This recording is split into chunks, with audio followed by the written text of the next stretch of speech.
Konnichiwa. Welcome to the Jandals in Japan podcast. Kia ora, Catherine. Konnichiwa, Jane.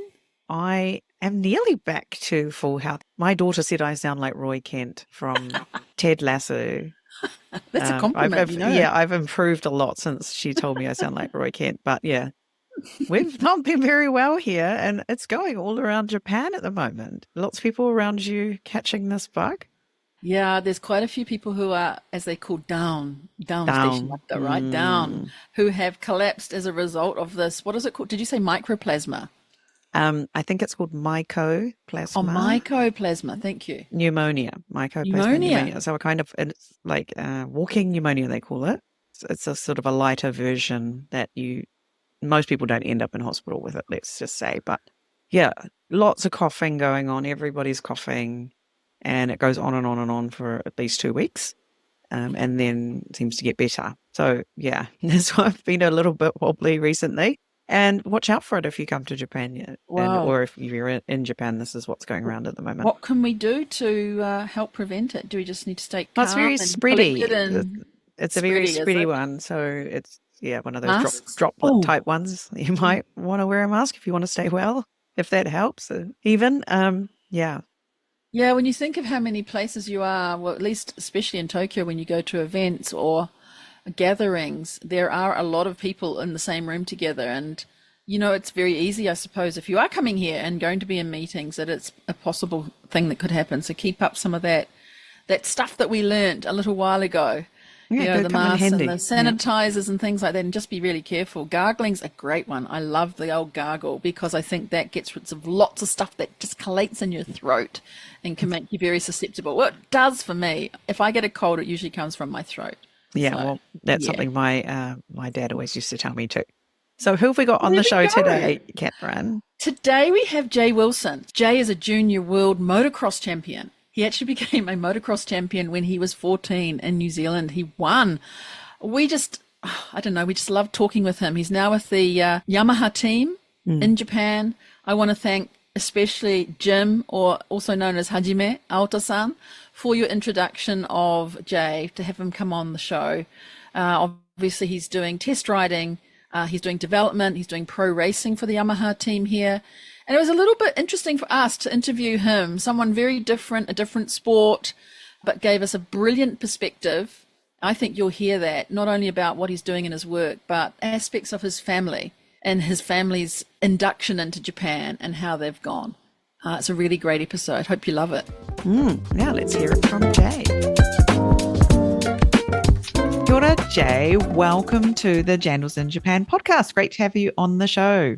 Thanks, guys. And thanks for having me on. It's been a long time in the making, and I'm here we happy to finally be on here with you guys and have a chat.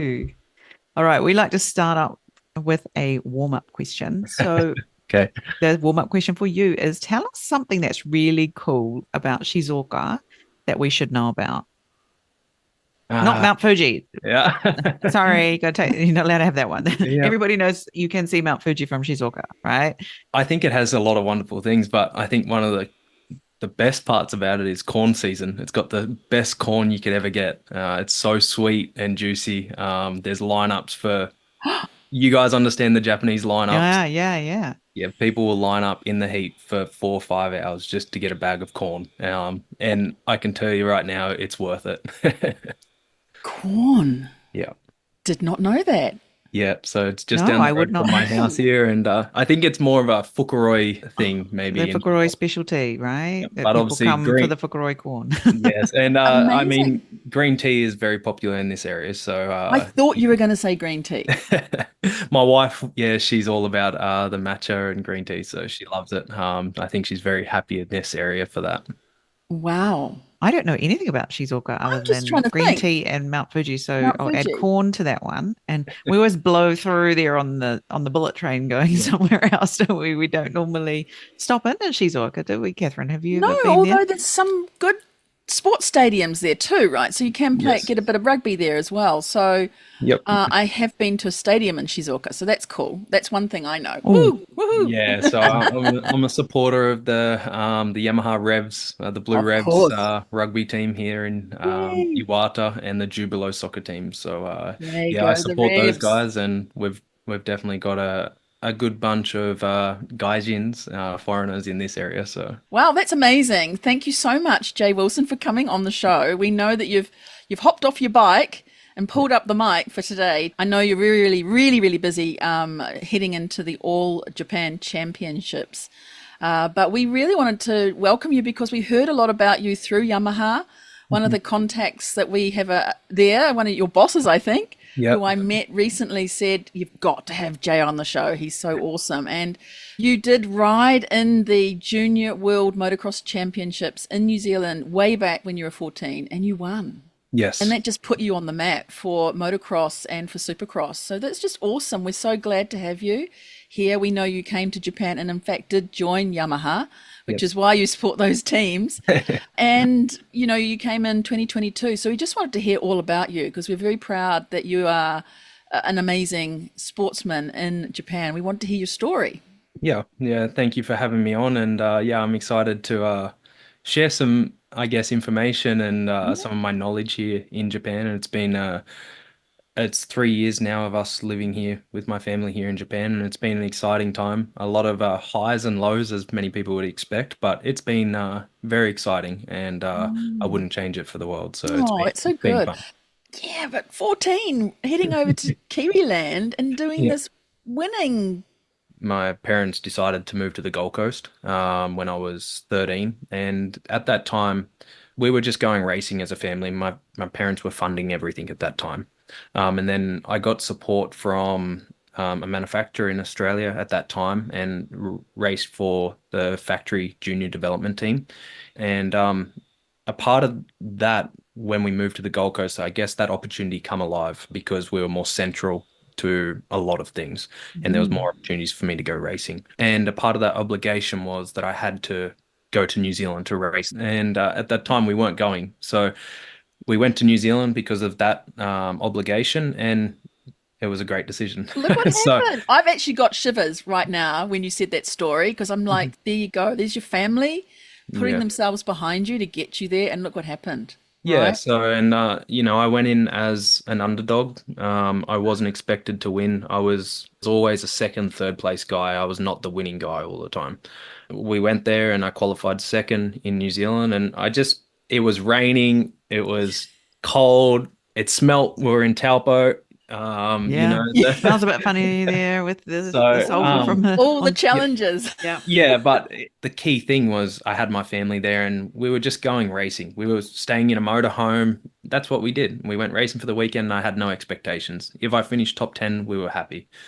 And qualified second to the French guy and yeah, won the first moto. Second moto, had a bad start, come through the field, got to first, crashed on the second last lap, finished third, but that was enough to give me the world championship. And I went on to become Australia's first ever motocross world champion at 14 years old. And from there, I guess it's sort of, yeah, what's next, I guess. I have to ask, obviously you're 14 at this time, but what happened between the kid who was like, second or third, and then the kid who's now I'm just winning everything? And what happened? I honestly don't know. And at that time, I don't think we really knew what to do with it either, because it was a bit of a shock and a surprise to a lot of us, I think. Going back, there's probably different pathways. Winning a world championship, what you would do after winning a world championship, you'd put yourself in the position to go to Europe or go to America straight away from there. But we just went back to normal life in Australia because we didn't know what to do, like I won the world championship and then Yeah, we're like, yeah. okay, well, I've got to go back to school on Monday. So Life goes on. yeah, so Oh. yeah, a lot of things changed and the pressure, obviously the expectation was a lot higher. And I think I found that transition a little bit difficult, especially at that age, because I went from a kid that grew up in a country town, not a lot of people watching me, and we just did it for fun. And then I won the world championship and all eyes were on me. And it was like, who's this kid that's Mm. just won the world championship? And I probably felt like I had to learn at a very young age to deal with that pressure and the expectation of everybody watching me and expecting me to win from there on out. So I think the next couple of years, yes, I had good results, but I dealt with a lot of pressure and not pressure from outside people, but it was just more self pressure because I wanted to do well. I didn't want to let people down, sponsors down, and also my family who have invested a lot of money and time into it, you know.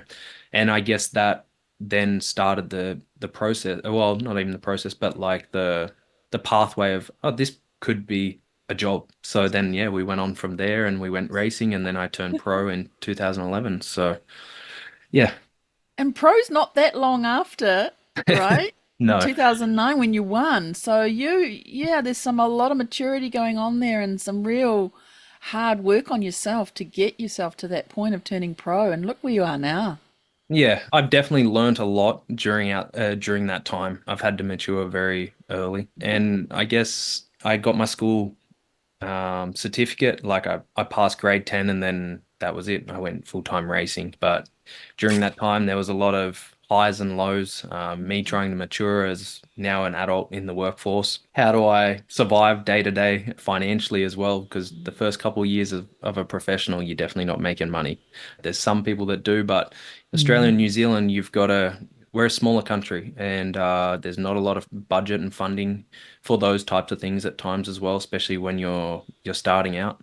So you learn to suffer and you learn to never give up. And I think that was as a kid, I always had that mentality. You know, I was always second, third place guy. I was not always the best at every sport, but I would always give it my everything, and I would make sure I worked my butt off to make sure I was one of the best. So, yeah, I think that attitude led me to where I am today. Yeah, it's been a successful career, I would say, and a rewarding career, but something I wouldn't change at all, especially showing my daughter now, who's 7, that never give up attitude and just keep fighting. You know, I think that's what Australian and New Zealand guys and girls have that mentality, you know, because there's opportunities there, but they're not like America or Europe. You've got to really work hard and prove yourself. So. So I think that must have contributed to the fact that you're now here in Japan racing. So tell us a bit about how you came to be here in Japan. Yeah, so 2020, I was in America at the start of the year racing supercross. And, you know, I'd just come off winning the Australian Supercross Championship. I had some money behind me from winning the championship, and I thought, you know what, I'm going to invest back in myself. And I sent my mechanic. I sent my family over to America for 2.5 months, and we did some training and based ourselves out of America to do some Supercross.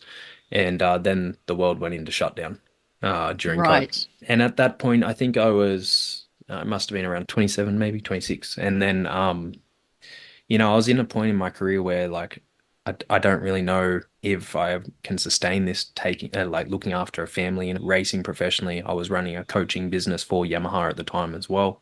So I was doing a lot of things, but price of living was expensive and honestly, like my dream was always to win another world championship. I just felt like I had more to offer than just racing in Australia. And when COVID hit, we didn't know what was going to happen, how long that was going to go on for. And I got to the point where I'm like, you know what, I'm just going to take a risk.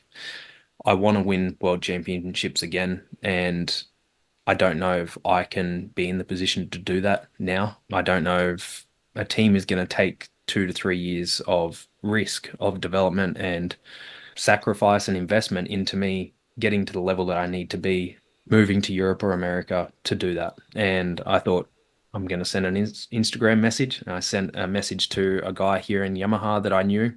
What? And one thing Message, led not to even an another. email. No, Just a and DM. Instagram. You slid yeah, into his DMs, yes? yeah, and I didn't want to do it. I felt I can't do this. I can't do this. But you know what? My wife is like, well, what do you have to lose? What else are we doing in Australia right now? We're in COVID. What else is going to happen? And this was at the very start of COVID. He ended up responding 2 weeks later, and he said, "Hey, I've chatted to somebody here. I'm going to put you in contact with the other management, and they've got your email. They'll contact you if they've got an idea." So I waited for 6 months, nothing come through, and then one day I was like, "I'm just going to send another message. What have I got to lose?" I'd sent another message and he's like, they're going to email you tomorrow. They've got a project coming up and something they might be interested in. And obviously during COVID, we didn't know when things were going to end or change. So it was like, yeah, I think it was like 2 years of just continuous, every couple of months, we would just go back and forwards on communication through email.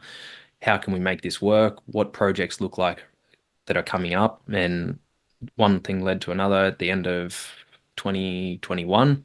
Borders restrictions started easing up, I guess. And I was living in New Zealand at the time, and then Australia's went back into lockdown.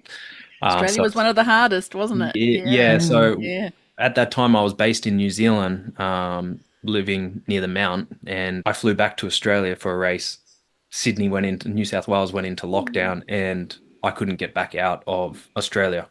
Oh. My wife Misty and my daughter Poppy were still in New Zealand, so they had to Oh. fly back on their own and bring everything back. And then we went on talking to Yamaha at that time, and Yamaha was like, "We're going to try do everything." They were talking to Toyota, trying to work out how they could manage the Japanese embassy to give me approval to come into Japan.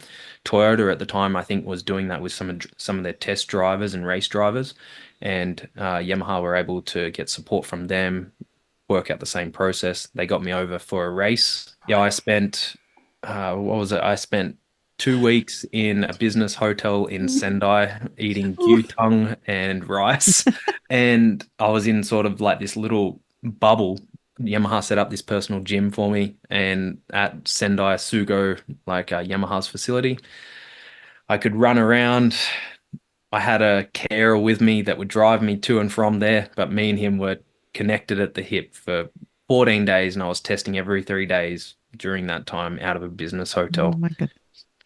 I ended up doing the race in end of 2021 for a new project with electronic power steering, which is a big project that I was involved with here in Yamaha in Japan. And that was sort of, I had success. I won the two motos, I won the race, I had a successful test, flew back to Australia. It all went well. They said, "We want you to come back." Japanese business at times, and this is what I think a lot of people need to understand, is that you have to be very patient. They have a process that they go through, and I had to learn that. It was, I think, another 5 months of discussions or something, waiting for contracts, waiting for budgets, and then the day of Christmas, Boxing Day, it was. I received a email. Can you please sign the contract today? We need it approved today. And Today. yeah, we need you to come out Yeah. here as soon as possible. And then, yeah, one thing Wow. led to another. I come out here. So that was a bit of a long story. I apologize. But yeah, it's Fabulous story. No, thank you yeah. for sharing the details of it because that's the reality of it, isn't it? Yeah, That is it's how it looks in the end. Yeah. yeah, and that's I guess where yeah, I got off track a little bit, I guess, but that's why I ended up here in Japan is I wanted to win world championships again, and I want to be involved in if I can't win them personally, I want to develop motorcycles and be a part of winning those world championships and having success. But not only that is I was a coach in Australia. I'm passionate about development as well. If I can create a safer motorcycle through development, if I can create a safer rider, then I'm doing my part in making a safer community and a safer sport. So that's something I'm very passionate about, and I enjoy helping the next generation of riders coming through as well. So there's a lot of sort of roles that I play, I guess, here in Japan with my job. I'm not just a racer, which I once was, but I definitely enjoy this. I'm doing a lot of management of riders, teams. We're running a JW Innovation Racing team here in Japan now, which is involves the younger generation of Japanese riders and trying to develop the Japanese riders to go international, but also the development side of things. I think the level of Japanese motocross has dropped a little bit over the years, and my job is to try and increase it again because working for a Japanese company, you want to have Japanese employees. Japanese companies want to make sure that they're looking after their own as well, and I respect that. And I want to make sure that these guys here that have raced and have experience can develop the motorcycles as well. And if the level drops too low, I worry that they're going to outsource that job away from Japan. And if we can develop the Japanese riders to do that, it makes it more beneficial for the manufacturers as well because they can do it in their home where they've got the resources, engineers, machinery, and things like that to be able to develop the machinery before it's shipped out to other countries or so they don't lose the jobs here. So So yeah, insightful what you're saying. I Yes, mean, yes, we're all just, so I'm just yeah, like, yeah, listening when in rapt attention probably here. everyone's Yeah. wondering, where are Catherine and Jane on this show today? sorry. So No, yeah, no, no, I am a don't be bit No, of sorry. not at That all. is a fabulous. chatterbox, and No, whenever Catherine we loves get it. I can time. see Catherine, you are wigging I've out got there and yes, no, I love your story, and it's giving me quite a lot of chills because I yes, love me how you're too. talking so proudly and Mhm. honestly about Japanese companies. They can get a bit of a rub for being Japanese, Yep, but that's who they are. And I exactly. thank you for saying that patience and going through the process. And if you get it all right at the front end, like you did over those 5 months and more before that, Yeah. you will come out shining like you are right at the other end, right? And it's all smooth. How is it with your colleagues? Tell us what it's like working with your colleagues and what you've learnt from them. Yeah, life in Japan for me is definitely a lot easier than for my wife and daughter. I want to make that very clear to the listeners as well. Like I'm very fortunate to have an amazing wife and an amazing daughter that's been very flexible throughout this whole process and willing to take chances and even when things are hard to keep on going. I think they've got that a stronger mentality than probably me at times. They never give up, and my wife definitely pushes me at times to not give up when I definitely doubt myself. So, firstly, I want to thank them because without them, this thing wouldn't be possible. So yeah, working with the colleagues and the Japanese side is for me, it's my passion. It's what I love to do. So it's easy in a sense for me. I'm speaking English a lot of the time because the translation for me is I need to be clear on my communication with development and what the motorcycle and what parts are doing, and the feeling that I have. So, and I'm very fortunate that a lot of the engineers and past riders have had experience globally and they do speak English. It's got its challenges at times when you are dealing with somebody who's not fluent in English. My Japanese is not great, I can tell you that right now. But my daughter is fluent in Japanese, so I think at some point she'll probably have to become my translator or something like that. Yeah. I heard Poppy on your Facebook Yeah, page. yeah. She's awesome. Go, go, go, Poppy. And Misty, I haven't heard Misty, but I'm so glad. It's like you mentioned before, I've had my family there, is what you said. I wrote it down. Yeah. And that was before back in, when you were winning. And now you've got your family here again. So family is very important to support you while you're in Japan. I'm not exactly sure on other sports, exactly on how the process works, but if you look at any of the successful riders that have come from Australia and New Zealand, a lot of the time they have a family or like a team that is their core team. No matter where they go in the world, that core team stays together, whether that's their girlfriend or their father or their mother, or one of their best friends or something like that, or a manager. They always keep a core team around them. And I think it's important for people to understand is that no matter where you go, you've got to try to keep a core team within a team. And I ride for Yamaha Factory Innovation Team. I've rode for teams in America. I've rode all over the world. But one thing doesn't change, my core team. And even if I'm on the other side of the world, the first person I'm communicating with is my wife. She's a part of that team and she's my touch point. So that's who I go back to if I'm having something that I need to discuss. First person I'm talking to is my wife. And she's the biggest supporter in my program. So that's something I would highly suggest when people are making the transition overseas. Athletes, business people, I guess, as well, is that core team is important for anybody. Just somebody that you can trust, and when you are having those hard days, and whether it's just in general having a hard day, you have somebody that you can touch base with and make it feel like home. So yeah, That's really great that you say that. And it sounds like you have an amazing family and a wonderful wife. We have to meet Misty sometime. She yeah, sounds for sure. fantastic. So how about Misty? How does she keep herself happy? Can I ask? Because we hear a lot about obviously rugby players and different sports people coming to Japan, Yeah. and often their families are the ones who are really struggling in the Yeah. background, right? Do you have any Yeah. words of wisdom I potentially you've heard from her or something? This is one of the biggest concerns for me when we're making the transition. And it's hard. I wish I was more understanding. I wish I could put myself in her shoes more to understand it and try support her through it. But she's a yoga and Pilates teacher from Australia, and she had a good job that she was doing in Australia. The transition was hard because obviously you guys understand visas challenging moving overseas. I'm the provider of the family, and the visa falls under my name as a sponsorship visa. She's not able to work, so I think a lot of people that come here, they fall into the job of becoming an English teacher or something like that. Because I think it's quite easy to get visas or get a visa changed or approved under those sort of Yeah, that kind of guidelines. works very easy to do. Yeah. Yeah, Mm, but mm. it's definitely a challenge. Especially she falls under the name of a housewife on a visa, Yeah. and I don't like saying that either Mm. because she's involved in this as much as I am. Obviously, I'm the face of it, but I wouldn't have the success or Yeah. I wouldn't be where I am without her. So yeah, that is a challenge moving here, and I think the rugby players, they're a team, they have a great support network around them.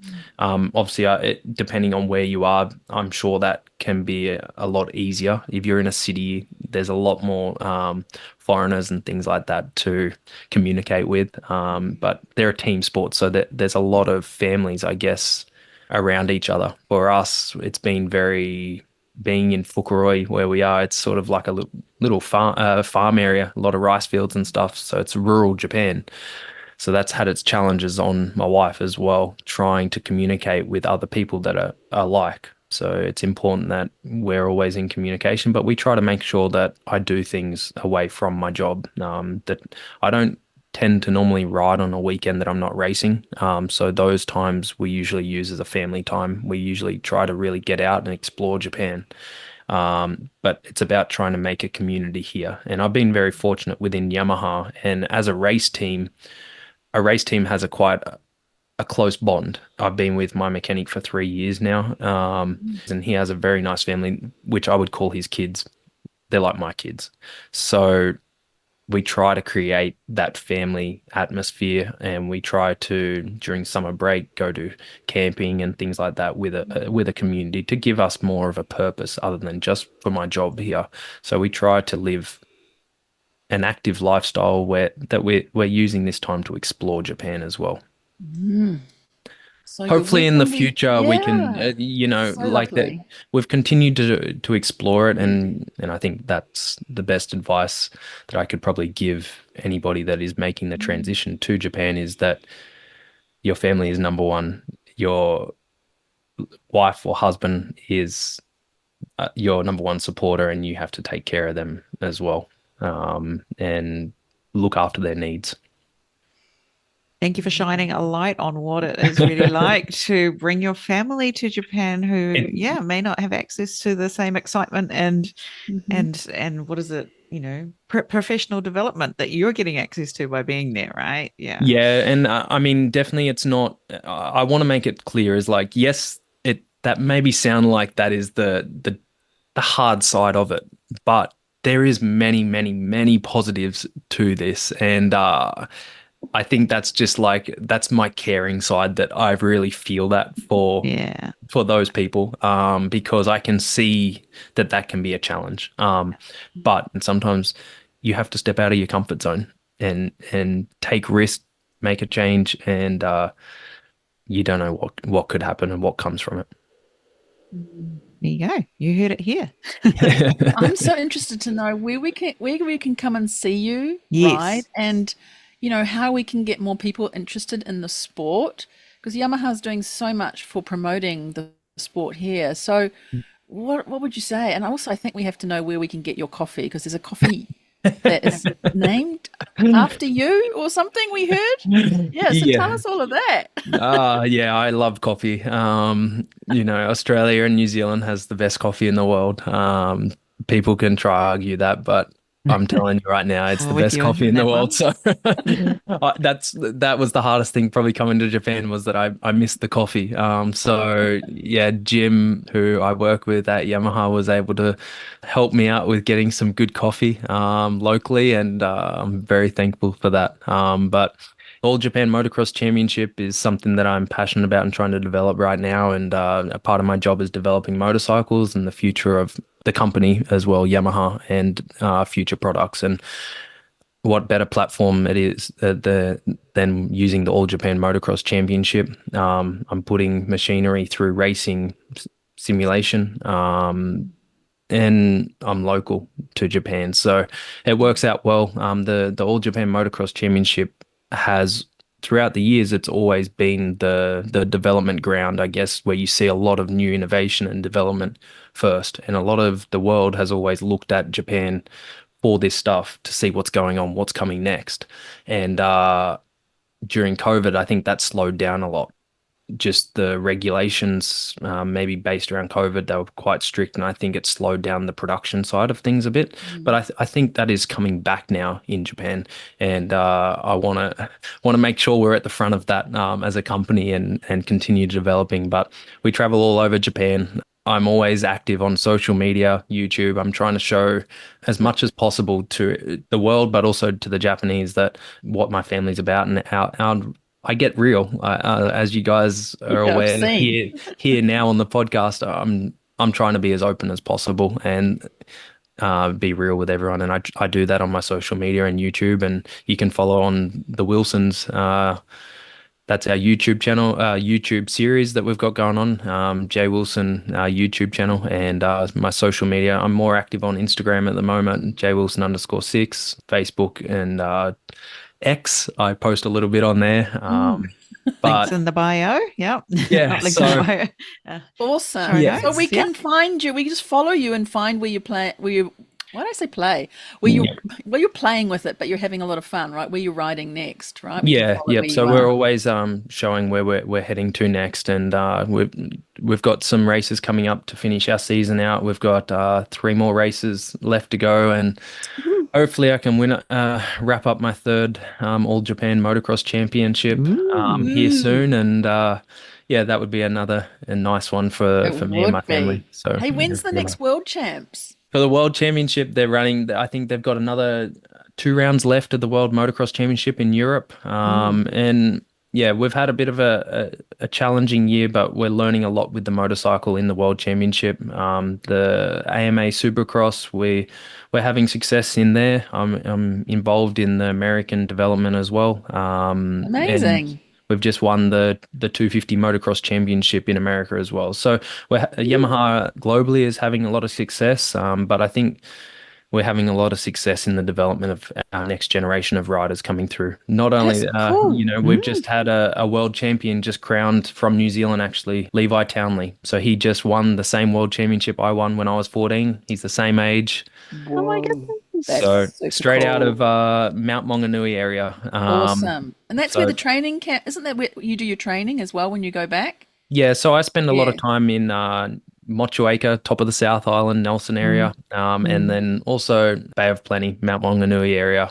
It's always a lovely place to be, and hopefully one day we can call somewhere in New Zealand home. So Yeah, we know you're Oh. craving for going to live in New Zealand. And I think next year, is it 2025, you're also doing some pre-training, maybe doing a pre-training camp also there in New Zealand, yeah? I think that's something that is very special to New Zealand. Is that it's very similar to in many ways to Japan. The landscape is very similar, and rural Japan is very similar to New Zealand. It's got the nice mountains, the forestry, and it's nature is very beautiful here in Japan. I don't think a lot of people really get out and Mm. explore that as much. They see Tokyo, they see the big Mm. cities, but rural Japan and like nature in Japan is actually really special. And it's very beautiful. And I think that's why I'm attracted to Japan because it reminds me of New Zealand so much, which is where I feel like I feel relaxed and comfortable.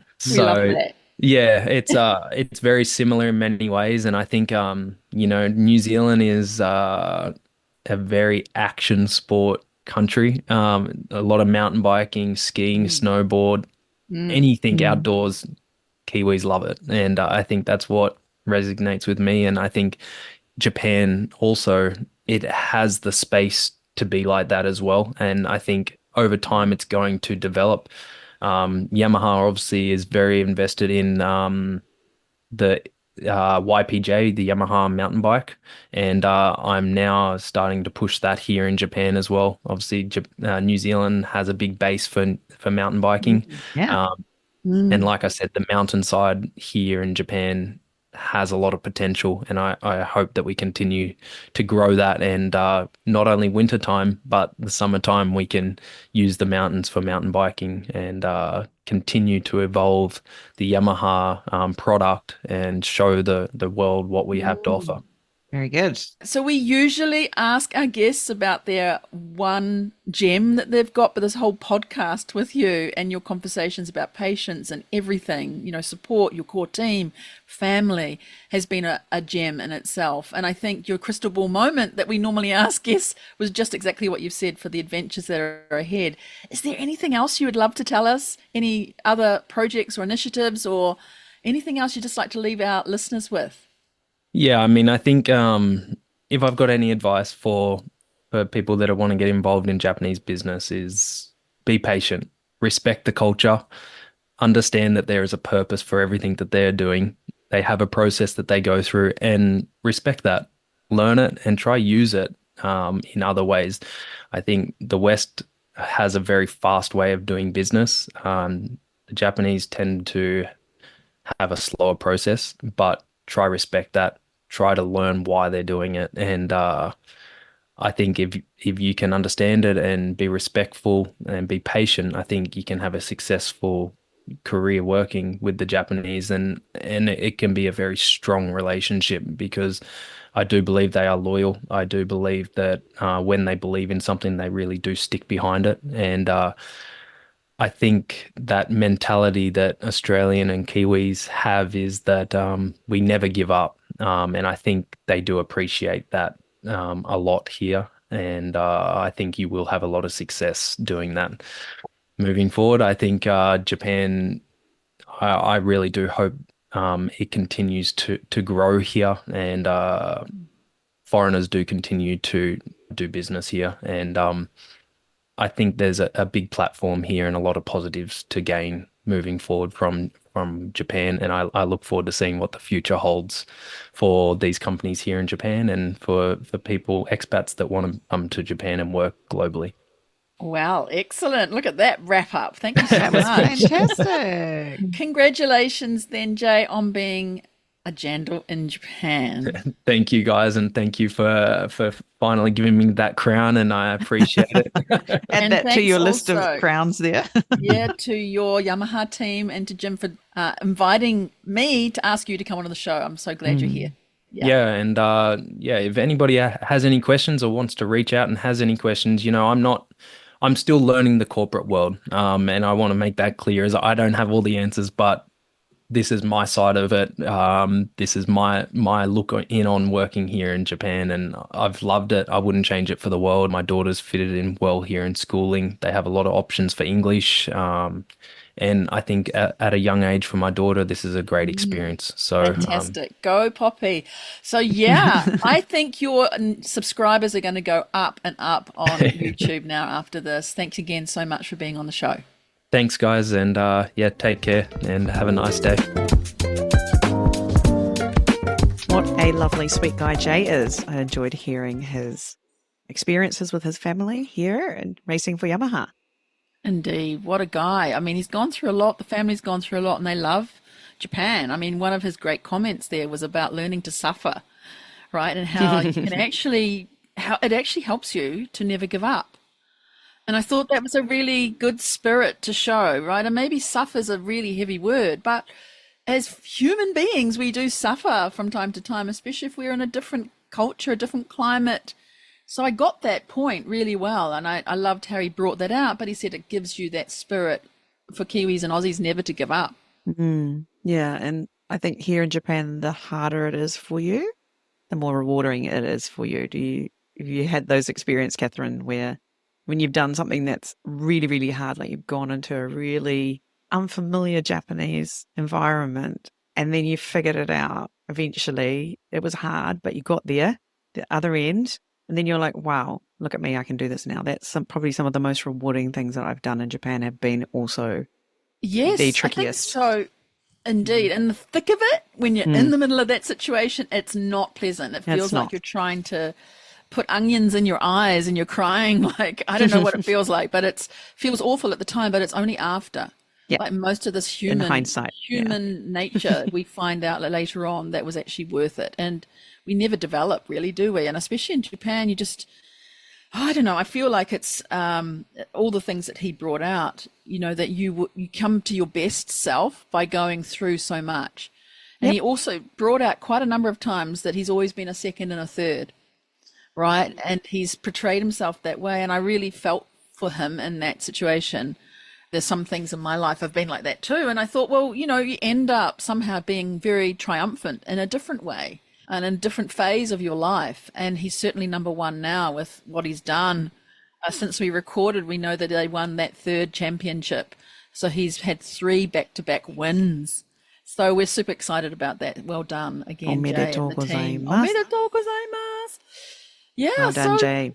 Those were great things. Being real, being open. It's obviously served him very well. And I think for most of the time, for all of us, living in Japan, working in Japan, at the grace of this Japanese government, grace of the people who look after us and pay the bills for us. Who hire us. You know, we are lucky, and I think getting real and being open is actually a really, really good place to be to have success in Japan. Was that the first time we've actually heard someone say, I'm actually really only here to help Japan rather than help myself? Yeah, he said, I have a real passion for Japanese companies, right? He didn't... Yeah, he so said, that was the first time I sort of heard that. With them. Yeah. But that's really kind of what it comes down to, actually. So, right? Yep. Bit of humility there. It goes a long way, doesn't it? Yeah, a lot, actually. And so I think he talked about lots of crowns he was wearing, but that's one really big crown is his humility, his passion for Japanese companies, and how I think because of that, he sees it as very easy to work with them. Fantastic, Jay. Really loved your conversation. And we just wish you more and more success. Yes. Keep riding that bike. Keep going. And we wish you lots of happiness in your time here with your family in Japan. And what a great jandal you are. That's all for this episode. Bye. Bye.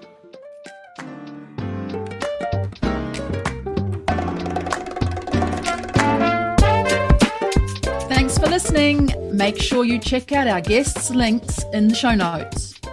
This podcast is brought to you today by Catherine O'Connell Law and Pod Launch with Jane. If you have a great story you think should be on the show, come and find us on LinkedIn or Instagram. We'd love to hear from you. See you next time. Mata ne!